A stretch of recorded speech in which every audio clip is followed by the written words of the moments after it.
I have come here to chew bubblegum and kick ass. And I'm all out of bubblegum.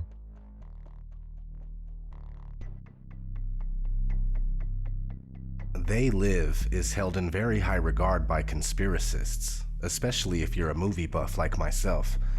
This movie was, or is, The Matrix of the 80s, a film that portrays a sinister hidden reality most people can relate to because they know deep down that something in the world just isn't right. Though the movie often seems cheesy, it nonetheless conveys a strong message about the elite of the world and its utilization of mass media to keep the population under control.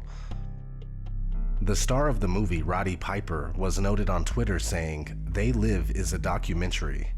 This was roughly 2 years before he died in 2015. Of course he was joking, at least a little bit, right? This movie is one of those rare subversive stories that forces viewers to question their world and their surroundings. Because despite the fact that the movie is about ghoulish aliens, it communicates truths to the viewers that are only alluded to in mainstream movies. In fact, looking deeper into the storyline, one might realize that there's probably more science than fiction in this story. Are the aliens in the movie an imaginative way to portray the world's elite, those who secretly run the world, those that we call the Illuminati?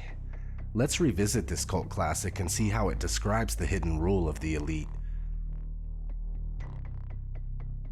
Right from the beginning, as we see Nada walking around Los Angeles with his backpack, the movie sets a particular mood.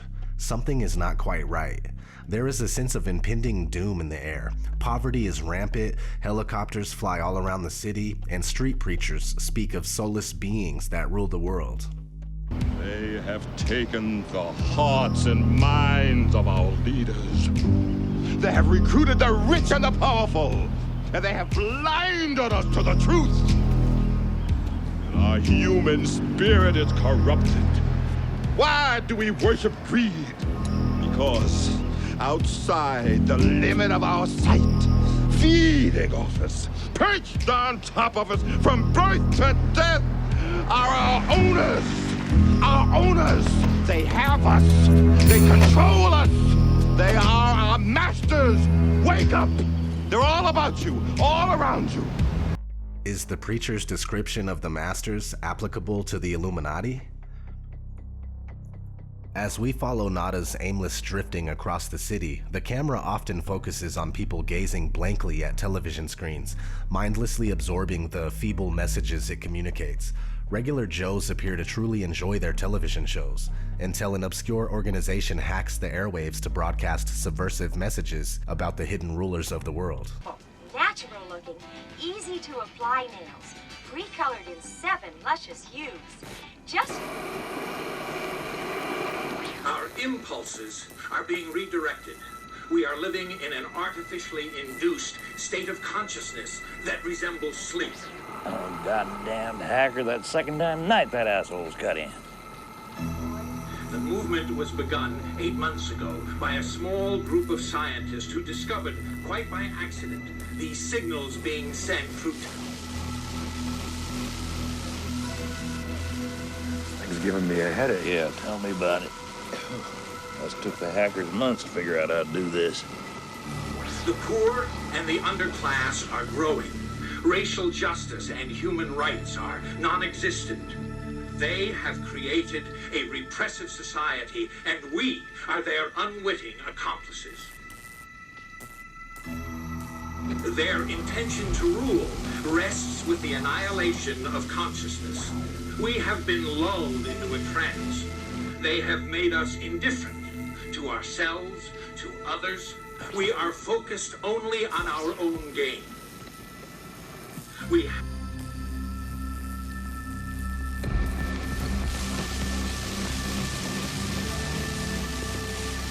Please understand, they are safe as long as they are not discovered. That is their primary method of survival. Keep us asleep, keep us selfish, keep us sedated.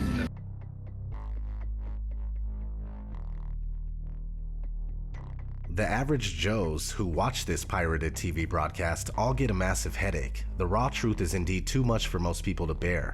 One such viewer switches the channel after telling the guy on TV, "Blow it out your ass." Just like today, most people do not want to hear about this kind of stuff. They just want to go back to playing on their phone or mindlessly viewing television.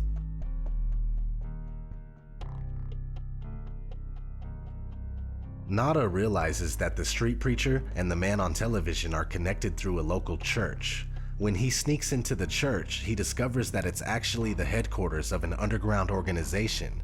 On a wall inside the church is written, "They live, we sleep," a phrase that describes the fundamental difference between the elite and the masses. Those in power know the truth about the world and possess the means and power to truly live. The rest of the population is sedated, dumbed down, and manipulated into a zombie-like state in order for it to be easily manageable. Nada learns that the rebellious organization is attempting to recruit people to take down the rulers. However, a few days later, Nada sees just what happens to those who plot against those in power. Helicopters, bulldozers, and police in full riot gear raid the place, destroy everything, and arrest the members of the underground organization. That is how the elite respond to contrary views. After witnessing the violent police shakedown, Nada begins to realize that something is wrong in America. The guy who believed in working hard and following the rules is starting to believe that something is completely out of place here. Determined to learn more, Nada re-enters the church and finds a few interesting things. First, "They live, we sleep" has been painted over. They don't want that message to be known. More importantly, Nada discovers a box full of sunglasses. While the sunglasses appear on the surface to be worthless, they actually provide Nada with the greatest gift of all, the truth. When he has the sunglasses on, Nada sees through the smoke and mirrors projected by advertisement and mass media. He only sees the core of their message and the only reason why they exist. No matter which magazine Nada flips open, he sees the same subliminal messages, which tells a lot about the true function of celebrity and fashion magazines. Despite the fact that they are all different, they all ultimately serve the same purpose, to reinforce messages from the elite to the masses. Nada also quickly understands the truth about money. It brings a whole new meaning to the phrase, "In God we trust." Nada's most shocking discovery concerns the people around him. Some people are not human. They are from another race that has infiltrated society. Nada realizes that they are everywhere and that they hold positions of power, like this politician giving a speech on television.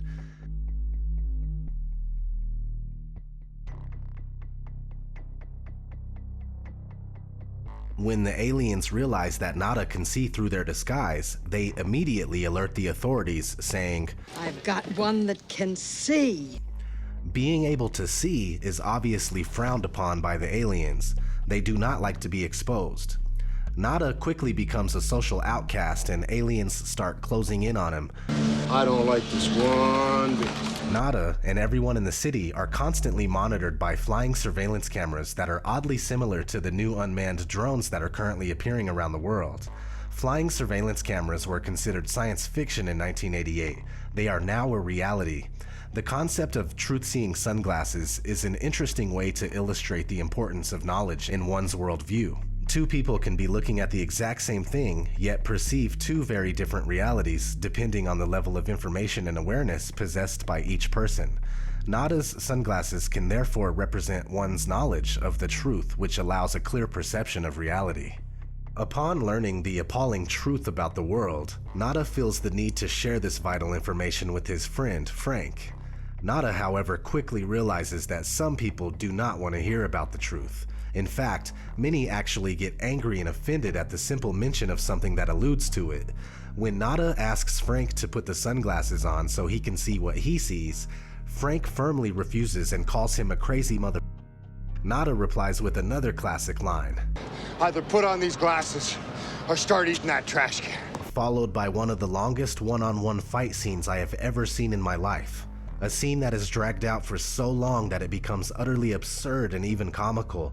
While the scene maybe appears ridiculous, it says something about the difficulty of making regular average people wake up from their blissful ignorance. Frank finally sees the truth. All it took was Nada to beat the crap out of him, sticking the sunglasses on his face against his will and forcing him to look around. Yes, convincing other people of the truth can be a hard task.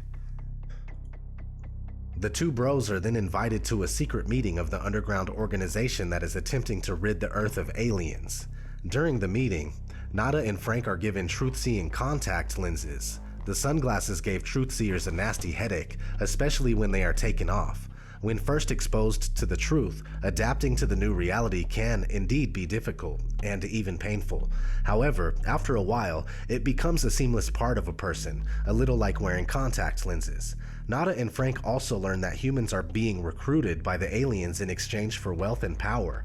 As the leader of the underground organization says, most of us just sell out right away. it is rather easy to make a correlation between the movie and the actual politicians and celebrities we've seen in the past who readily sell their soul to the Illuminati in exchange for wealth, power, and celebrity status. However, the meeting doesn't last long as the police barge in and start shooting everyone in there. They are designated as a terrorist organization by the elite.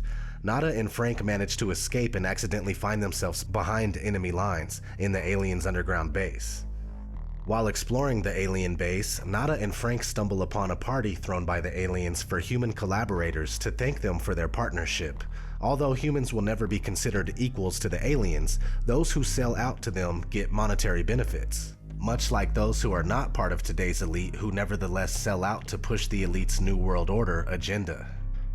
Our projections show that by the year 2025, not only America, but the entire planet will be under the protection and the dominion of this power alliance. The gains have been substantial, both for ourselves and for you, the human power elite. Frank and Nada then discover the source of the aliens' brainwashing signals, a television studio. The aliens use the network to broadcast hypnotic and subliminal signals to humans, blinding them from the truth about their rulers and the world. This is hardly science fiction. The message that is communicated here is that mass media is the elite's favorite tool to indoctrinate the masses and keep them in servitude. Nada realizes that the only way to save humanity from the grips of the aliens is to go to the roof of the TV station's building to take down the emitter of the subliminal messages, disguised as a satellite dish. Indeed, without an elite-controlled mass media, indoctrinating the masses will be a lot more difficult. So Nada and Frank start shooting their way towards the roof. Not an easy task. Nada met Holly Thompson, a Cable 54 network executive, at the beginning of his wild rampage. While this lady appeared to be nice at first, she tried to mislead, deceive, and even kill Nada during his quest. She ends up shooting his pal Frank in the head. She's the equivalent of a disinformation agent trying to stop any resistance to the established system. While Nada appears to be somewhat enamored with her, she always somehow brings trouble. During the terrorist organization meeting, Holly infiltrated the group posing as a sympathizer and claiming that Cable 54 was clean and not the source of the alien signal, which was false and misleading. Today, disinformation is widely used by the elite to confuse and mislead those who attempt to discover the truth about the world. While Nada rushes towards the roof of the network's building, Holly appears again, claiming that she wants to help him. However, she is simply trying to kill him before the mission is accomplished. She is therefore another human that sold out to the aliens, being used to disrupt non-corrupted humans attempting to liberate themselves and others. Nada manages to take down the alien transmitter and saves humanity, but he ends up being shot dead by a policeman in the process. Nada therefore becomes a quintessential hero, sacrificing his life for the greater good of humanity. Even though it cost his life, Nada visibly does not regret exposing the aliens to the world. With his last ounce of strength, Nada gives the aliens a unique parting gift.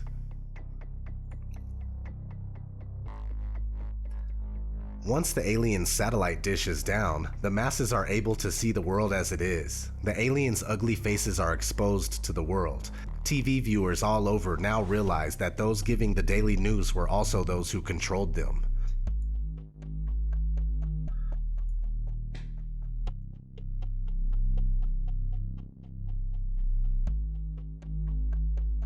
As the years have gone by, this movie's message has become increasingly relevant and freakishly realistic. In the movie, the rulers are portrayed as a completely different race that perceive humans as inferior, something that can easily be correlated to the attitudes of the bloodlines of the Illuminati, or even the Zionist Jews that refer to all non-Jews as Goyim. Working behind the scenes, this secretive elite constantly worked towards a creation of a worldwide system that would serve its interests, a new world order, ruled by a one-world government. To facilitate the ruler's work, the masses are kept in the dark and are distracted with the fake puppet show that is politics, and the no independent thought programming that is the mass media. They Live can indeed be interpreted as a documentary on the thorough and systematic conditioning of human experience in order for a hidden elite to covertly control, manipulate, and exploit the masses. You still don't get it, do you, boys? There ain't no countries anymore. No more good guys. They're running the whole show. They own everything, the whole goddamn planet. They can do whatever they want.